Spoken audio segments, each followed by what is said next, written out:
You're gonna steal the leads. Have I said that? Are you? Did I say that? Did you talk to Graham? What did I say? What'd he say? What did he say?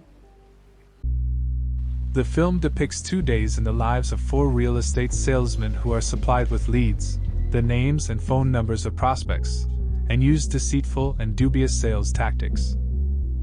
Many of the leads rationed out by office manager John Williamson lack either the money or the desire to actually invest in land. The firm sends Blake, one of its top salesmen, to motivate the team. In a torrent of verbal abuse, he gives them all notice of termination and tells them that the top deal closers of the month will keep their jobs and gain access to promising leads for the Glengarry Highlands development. Shelly, the machine, Levin is a once successful salesman in a long-running slump and with a daughter in the hospital. Desperate to keep his job, Levin tries to persuade Williamson to give him some of the Glengarry leads, but Williamson refuses. Levin tries first to charm Williamson, then to threaten him, and finally to bribe him. Williamson is willing to sell some of the prime leads, but demands cash in advance, which Levin does not have. Meanwhile, Dave Moss and George Aronov complain about the firm's management, and Moss proposes that they strike back by stealing all the Glengarry leads and selling them to a competing agency. Moss's plan requires Aronov to break into the office, stage a burglary, and steal all of the prime leads. Aronov wants no part of the plan, but Moss tries to coerce him, saying that Aronov is already an accessory before the fact simply because he knows about the proposed burglary. While all of these events are happening, Richard Roma, the office's top closer, tries to manipulate a meek, middle-aged man named James Link into buying a property. Framing the deal as an opportunity rather than a purchase, Roma plays on Link's feelings of insecurity. The next day, when the salesmen come into the office, they learn that there has been a burglary and the Glengarry leads have been stolen. Williamson assures Roma that his contract with Link was not stolen, and he and the police question each of the salesmen in private.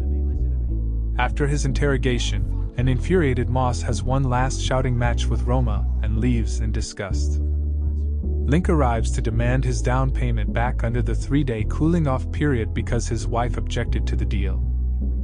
Roma tries several tactics to stall and confuse Link but is interrupted by the police detective, who wants to question him. He lies to Link, telling him that the check has not yet been cashed and there is time to change his wife's mind.